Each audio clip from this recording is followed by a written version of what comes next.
Sejam todos bem-vindos ao nosso canal, sou o professor Telmo e hoje nós vamos falar de questões prejudiciais.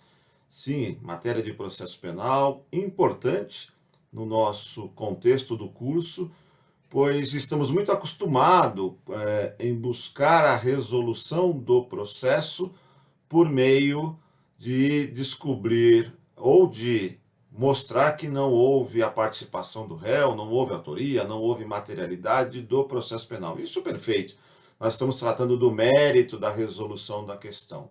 Mas, como sabemos, antes, ou pode ser que surjam, porque não é que é sempre obrigatório, mas pode ser que surjam questões prejudiciais e processos incidentes, que, como o nome já diz, são questões incidentais ou questões que prejudicam o andar normal do processo. E elas surgindo, repito, não é sempre que você vai ter uma questão prejudicial, mas se ela surgir, ou se elas surgirem, é importante que sejam resolvidas antes da questão principal, sob pena de uma nulidade absoluta da decisão. Assim como também, quando nós estudarmos processos incidentes, o nome também já diz, é incidente, é incidental à causa principal. Precisa ser resolvida antes para que efetivamente não venha a prejudicar a solução principal, ok? Então é nesse sentido que nós vamos tratar hoje. É uma matéria apenas em três artigos, como estamos vendo, artigo 92, 93 e 94 do Código de Processo Penal. Sigam-nos lá nas redes sociais, essa matéria, esta aula está lá no nosso canal do YouTube, também está no nosso podcast. Então você que tem um serviço de podcast, só procurar lá Professor Telmo e achar essa aula de hoje e outras aulas, o curso de Processo Penal bastante completo já nas nossas redes sociais, ok?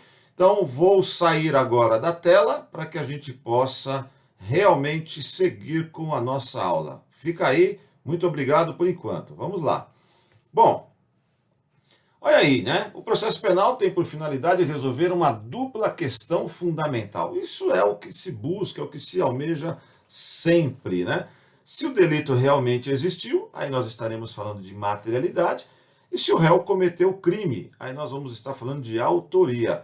Ao final do processo, se conseguirmos buscar autoria e materialidade de crime, por sua vez, nós teremos resolvido a lide processual penal, estaremos então com uma sentença condenatória. Se não houver nem autoria, nem materialidade ou ambas, nós estaremos diante de uma decisão absolutória.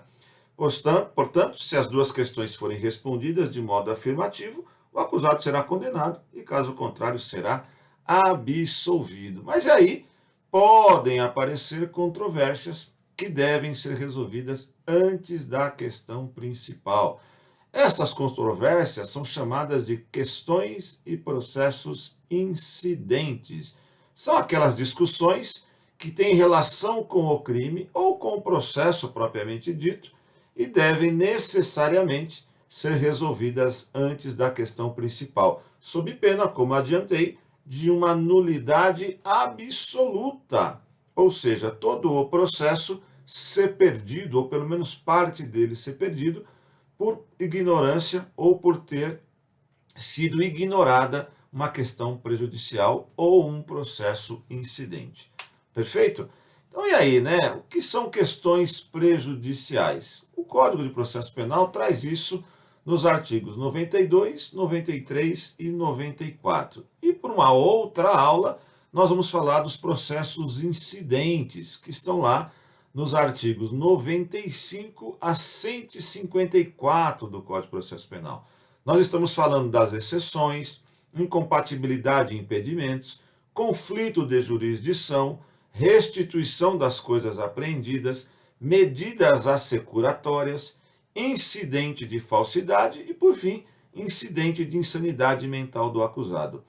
Estes processos incidentes surgem ou não durante o processo e, em caso de surgimento, repito, precisam ser resolvidos, pois influenciam na causa principal. Não é possível alguém ignorar a insanidade do acusado e, eventualmente, levar o processo como se imputável fosse. Nós sabemos que temos implicações com isso. Isso nós vamos tratar particularmente numa aula própria.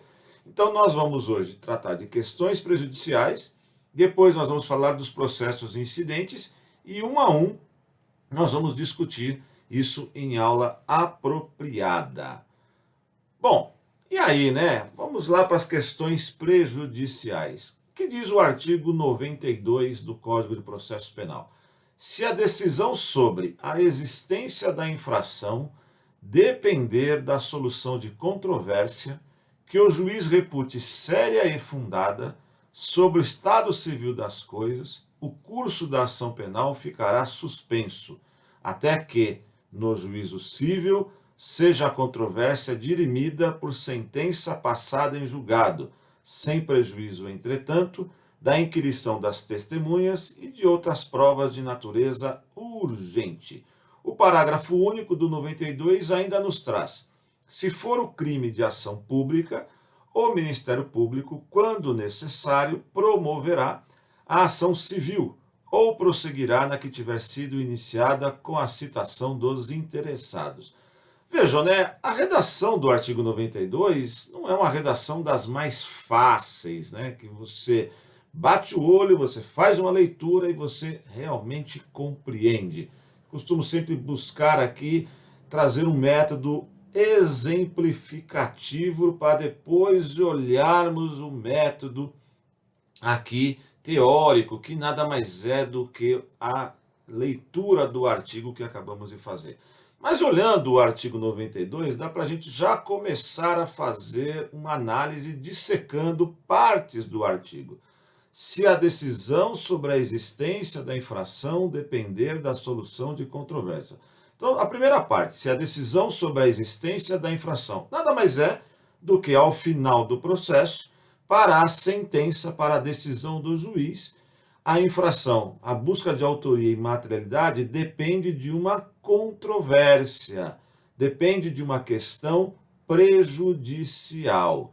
Mas não é qualquer questão prejudicial. O juiz da seara penal tem que entender que esta questão é séria e também que esteja fundada em questões que digam respeito ao estado civil das pessoas. Ou seja, se o próprio juízo penal puder resolver a questão, ele mesmo o faz. Mas se depender do juízo civil, ele não poderá decidir a questão principal sem que antes venha a solução com trânsito em julgado do juízo civil. Olha lá, né? Então nós temos, olhando aí o código, que a gente pode trazer? Que nós estamos diante, o artigo 92, de uma questão prejudicial heterogênea. Ou seja, devem ser resolvidas em outro ramo do direito, no caso civil, trabalhista, administrativa. O artigo 92, ele traz como uma questão prejudicial heterogênea obrigatória. O que é isso? Porque diz respeito ao estado civil e torna imperativo a suspensão do processo. Por exemplo, se alguém estiver sendo submetido a um processo por bigamia, o crime de bigamia, lá do Código Penal. E aí, quando esta pessoa é denunciada, ela vem em juízo e diz: olha, não posso estar sendo processada por bigamia, pois eu já havia dissolvido, eu já havia me separado, divorciado dessa união anterior. Não tem como o juízo penal resolver isso. Ele tem que pedir informações ao juízo civil, para que, havendo realmente a dissolução do casamento lá no juízo civil com trânsito em julgado, aí não haverá por que se falar aqui em crime de bigamia, já que bigamia é contrair novo casamento estando ainda sob o regime de casamento anterior. Então, neste caso, estamos diante de uma questão prejudicial heterogênea. O juiz penal não tem como resolver, ele precisa solicitar informações do juízo civil.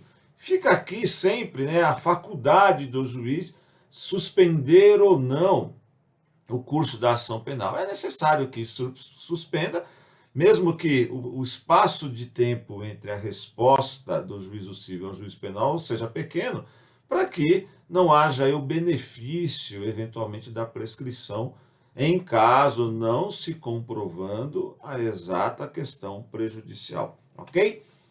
Bom, e as questões ainda que nós podemos tratar de questões homogêneas, que são as questões prejudiciais que dizem respeito ao próprio tipo penal. Então, nós temos a questão prejudicial homogênea e heterogênea. Qual a diferença entre uma, qual a diferença entre outra? Porque não fica muito claro, quando a gente faz a leitura do artigo 92, o que seja uma ou o que seja outra. Então, são questões relativas à existência do crime que condicionam a decisão da questão principal.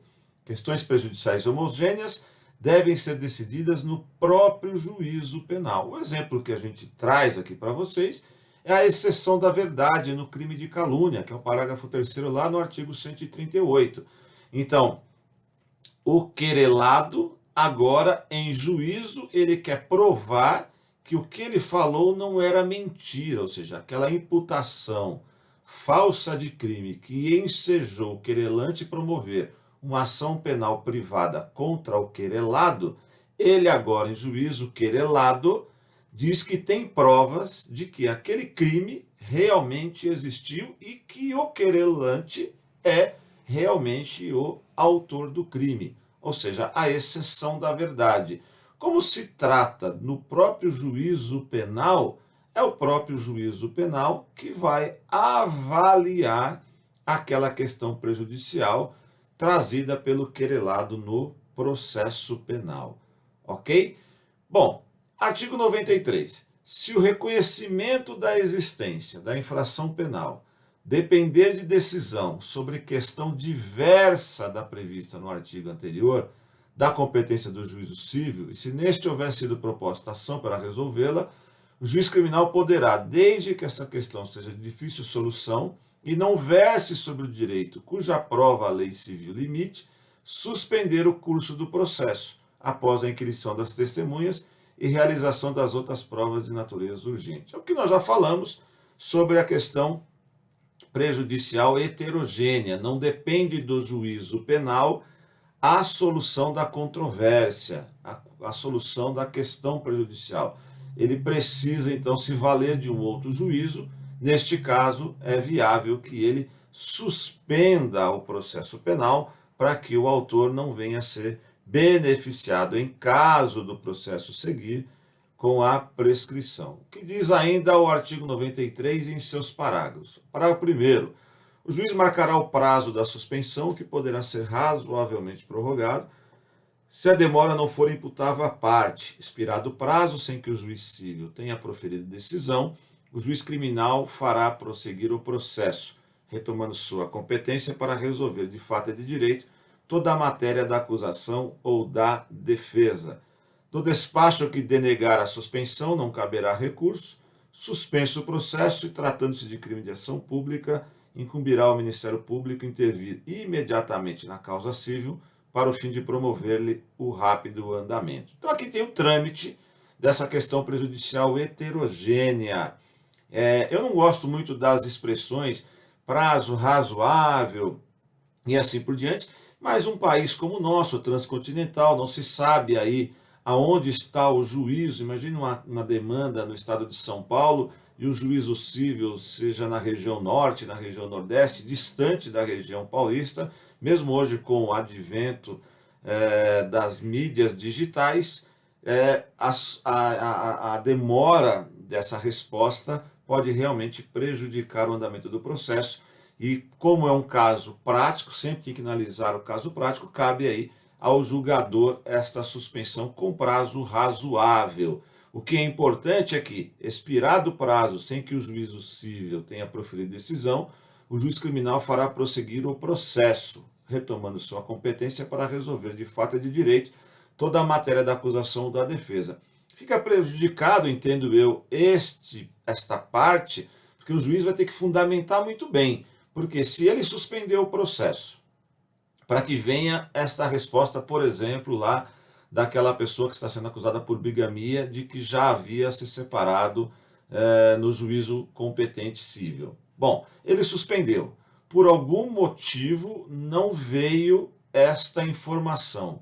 Como é que agora ele, juiz, se torna capaz para julgar? É no mínimo questionável, a busca da verdade real sempre, assistido aí pelo seu defensor, assistido obviamente até pelo próprio Ministério Público, que aqui não é simplesmente um órgão acusador, e sim o custos legis, tem que ser o fiscal da lei, que pode até ser que essa decisão do juízo, em vindo eventualmente a condenar por bigamia, possa ser uma decisão ilegal, uma decisão injusta e suscetível de recursos posteriormente. Mas é uma redação da lei e é importante que a gente tenha conhecimento dela para que, não havendo esta resposta do juízo contrário do penal, o juízo penal, aí sim pela celeridade do processo, interesse público, vá buscar aí retomar a sua competência e julgar o caso. Claro que sempre fica a controvérsia de que se o juiz estaria realmente habilitado a decidir, já que ele suspendeu pedindo esta explicação não veio, e aí agora ele se sentiu confortável em decidir mesmo assim, ok? O artigo 93, que a gente fala, aqui ele traz, né, aquela questão, mais uma vez, que já falamos quando tratamos da calúnia, ali como exemplo, da questão prejudicial facultativa, ou seja, aborda outras questões, sendo permitido ao juiz suspender ou não o processo. Exemplo, aquela controvérsia sobre propriedade e crime de furto. Será que a pessoa realmente furtou o veículo ou o veículo era de sua propriedade? Isso acontece muito, né? Então, imagina alguém deixa o carro para vender numa agência, até assina lá um contrato de comodato ou não, entende lá que o vendedor não está se esforçando para vender o veículo, vai lá e retira o veículo. E aí o vendedor acaba denunciando o proprietário como autor do crime de furto. E aí, eventualmente, o proprietário está sendo até processado. Ele entra com a questão prejudicial dizendo que, olha, eu não estava sendo processado, apenas não houve o compromisso de um contrato, seja escrito ou seja verbal. Se for por escrito, aí sim o juízo penal tem que pedir informação ao juízo cível. Se for apenas de boca, todas as testemunhas, as provas que puderem ser apresentadas em juízo.